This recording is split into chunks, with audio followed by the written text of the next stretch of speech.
खुलुमबाय नोंथांमोनखौ बयखौबो बरायबाय। दिनै 5 सेप्तेम्बर 2023 बारायजायो मंगलबार। फैदो दिननि खौरांफोरखौ बेखेवनोसै। गुवाहाटीआव सासे बर' सुबुंखौ 60 सुबुङा गाग्लोबनानै इनाय बुथारदों।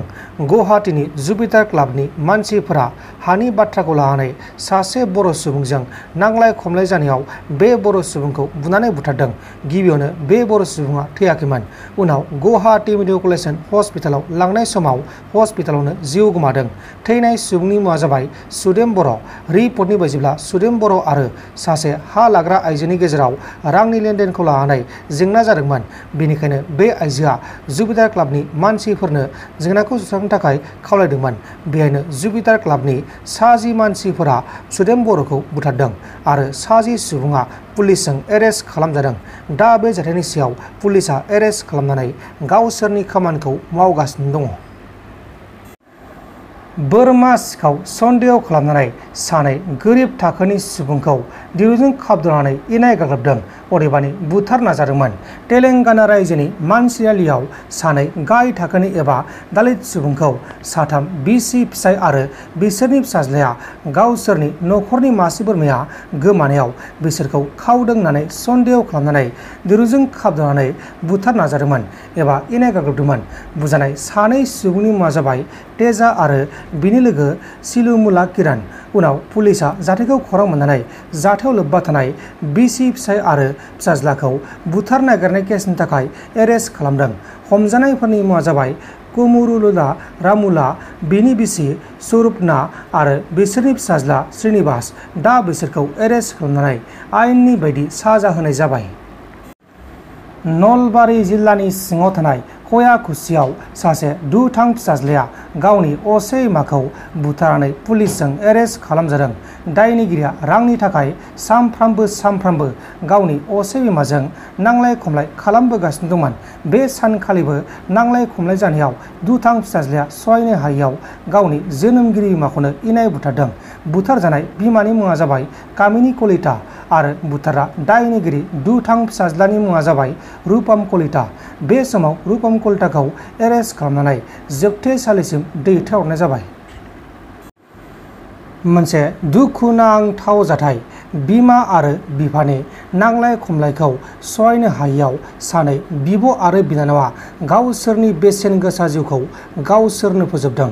उत्तर प्रदेश रायजोनि पिलीभित जिल्लानि सिङाव थानाय पुरानपुराव सानै बिब' आरो बिनानावा गावसोरनि बिमा आरो बिफाया सानफ्रामबो नखराव असान्थि खालामबाय थानायनि जाहोनाव सहायनो हायैयाव बिसोर सानै बिब' आरो बिनानावा बिसनि मुलि लोंनानै गावसोरनि जिउखौ गावसोरनो फोजोबदों। थैनाय बिब' आरो बिनानावनि मुङा जाबाय किशिश 20 बोसोर बैसोनि आरो मुन्नी 10 बोसोर बैसोनि। बजालिनि बारग' एसपि सिद्धार्थ बुरागहाया आयेननि बेरेखा जाख'नाय केसनि थाखाय सिआइडिजों मैया समबारखालि एरेस्ट खालामबाय। दा बेखौ एरेस्ट खालामनानै सिआइडिआ गावसोरनि खामानिखौ मावगासिनो दङ। भाइराल भिडिअ ओंखारदोंमोन इउबिएल हानजानि पिसिडिसनि मासिगिरि सुक्रजयनि।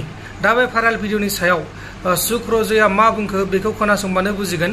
पिसिडिसनि मासिगिरि सुक्रजया बुंनाय बायदिब्ला सफिया बेगम मुंनि सासे आइजोआ गावखौ फासायदों। आंनि मोनसे भाइरेल भिडिअ खालामबाय थानायखौ आं नुदों, जायनि खारनाव आङो दा नैबे मुहूर्तआव आङो बिनि सायाव आं क्लियारिफिकेसन होनो ओंखारदों।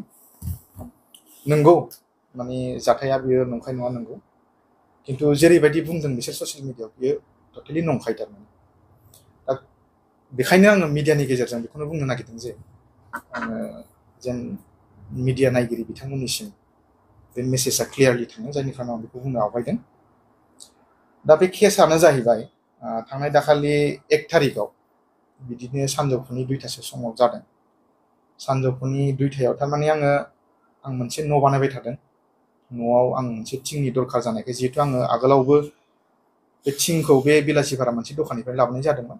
ओमफ्राय ससे सर्टेज जानायनि खारनाव आङो बे थिंखौ लायनो बेलासिफोराव थांदोंमोन। थाग थिग आं जेब्ला बेलासिफोरा टाउन सहैयो, बेवहाय सासे जोंनिनो क'क्राझार टाउननि साखाथियाव थानाय खोलाहा जयपुर होननाय मोनसे जायगानि सफिया बेगम होननाय सासे मानसिया आंखौ माने जिहेतु आङो पार्टियाव खामानि मावो हिसाबै आंखौ सिनायनानै दंमोन बिथाङा। दा बै जेब्ला आङो टाउनाव बेलासिफोराव टाउनाव मोनसे दखानाव आंनि स्कुटिखौ दोनथ'नानै गय जानाय समाव बे लोगो मोननायाव आंखौ बुंदों जे सारा अननानै उसुबिदा गैयाबा आंखौ न'सिम लांफानो नामा होननायाव आं बुंदों आरो सिना जाना नालाय दे थांफानो हागोन होननानै बुंदों आङो। दा बिदि बुंनायाव जेब्ला आङो स्कुटिखौ दखाननि फारसे मोखां खालामलाङो अब्ला बियो बुंदों जे आं रिलेटिभनि न'आव मोनसे जिनिस बावबोबाय सार अननानै 5 मिनिटसोल' लागोन, दा गतिके सारा उसुबिदा मोनाब्ला आंखौ बे रिलेटिभनि न'सिम लांनानै बे जिनिसखौ लाना फैनि होननानै बुंनायाव आङो जिहेतु सिना जाना नालाय आङो गोदोनिफ्रायनो आंखौबो सिनायो बियो। दा बिदि होननानै आङो गाव लेंनाय मथे थांफादों आरो। दा थांनानै थाङै 5 मिनिटनि खोथा बुंनायाव बियो बिराद गोजान आंखौ गोथौआव लाना थांदों। गोथौआव लाना थांनायाव आं एसे दाउट जानानै आं बुंदोंमोन बेखौ लामायाव स्कुटिखौ लाखिनानै, हाबाब नोङो 5 मिनिटनि खोथा बुंनानै माने एफा गोजानाव लाबोखो होननानै। दा बियो ससेल' होननानै लाङै लांनानै आंखौ बिलासिपारानि खोलाहा थानाय सर एरिया मोनसे दुबासरि होननाय जायगासिम सर एरिया बिसिम लानानै थांबाय आंखौ थगायनानै फुस्लायनानै। दा लांनानै मोनसे न'खराव मेन लामानि खाथियावनो न'खरा, बे न'खराव नैबे न'आ मोनबाय होननानै आंखौ स्कुटिखौ साइडआव लाखिनानै दै लोंनो होननानै न'सिम लेंनानै लाङो बियो, जाय मानसि आंखौ लानानै थांदों बै हिन्जावा सफिया बेगम होननाया। थिग बिदिनो मोनसे रुमाव आंखौ जिरायनो थाखाय बे दरजाखौ खेवना होयो। आं जेब्ला रुम सिङाव हाबनो नागिरदोंमोन अब्ला सानै हिन्जाव अलरेडि जिरायनानै दंमोन बिसिनायाव।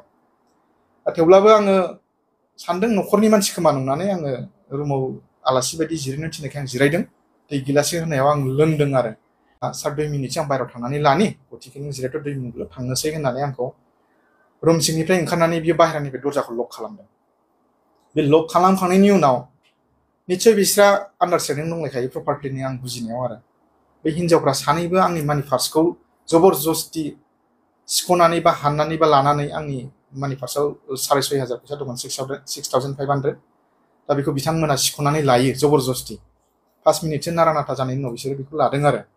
दा बिनि उनाव फैसा लाखांनायनि उनाव हठात मथा मथि बिदिनो 20-30 सेकेन्डसोनि उनाव साबा बिसिनि ओनसोलनिनो जानो हागौ माने मुस्लिम सेंग्राफोर लहा गिदिर रड लानानै रुम सिङाव हाबबोयो बाहेरानिफ्राय दरजाखौ खुलिनानै।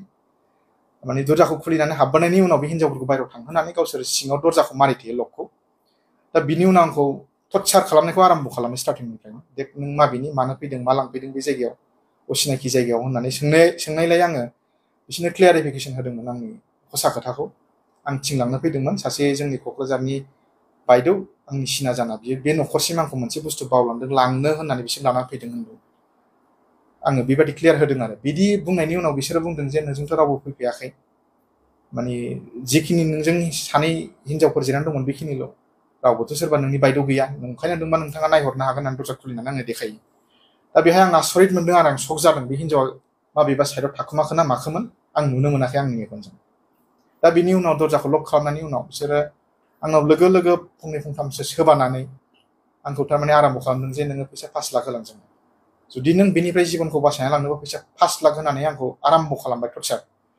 दा बिदिनो सोबालाय जोलाय सौलाय खालामबाय थानानै 1 घन्टासो टर्चार खालामसेयावबो आंनि मबाइलजों आंनि एकाउन्टखौ चेक खालामसेयावबो जेबो मोनैलाय बिसोरो थारमाने ओरैबायदि खोथा बुंदों मोनसे, नोंनाव फैसा गैयिनि खोथायानो नङा, नोंनि सेहेरानि खोथाया नोंनाव फैसा दं आरो नों सरखारनि मानसि ओरैबायदि आंनि टटेलि माने माबाखौ नायनानै मबाइलनि पिक्सारफोरखौ नायनानै बिसोर बिदि बुंदों आरो आंखौ।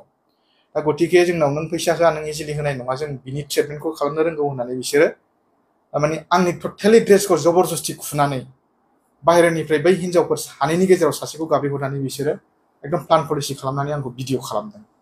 भिडिअ खालामनायावबो ओरैबायदि जेरेखम बर' सावथुन मुलुगफ्राव जेरेखम भिडिअ बानायदों एखेबारे बेफोरबायदि स्टाइलजों बानायदों आरो आंखौ। दा बिदि बानायखांनायनि उनाव बिसोरो थारमाने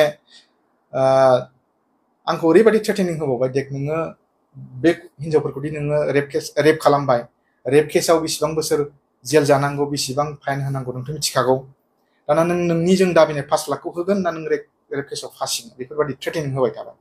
थ्रेटेनिं होयै मथा मथि 3 घन्टासो आंखौ थ्रेटेनिं एकदम दरजा फांथेनानै न' सिङाव एकदम टर्चार खालामनायनि उनाव बिसोर सानदों खोमा बेनाव जेबो गैला, बियो माने हसा खोथाखौनो बुंदों बेनाव फैसा थाखा गैया, जों बिनिफ्राय आदाय खालामनो हाला बिदि सानदों खोमा होननानै आंखौ गाइड खालामहरनायलाय आं बेखौ खालामदों आरो।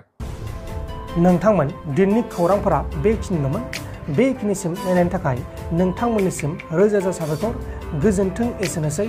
जै बर' हारिनि।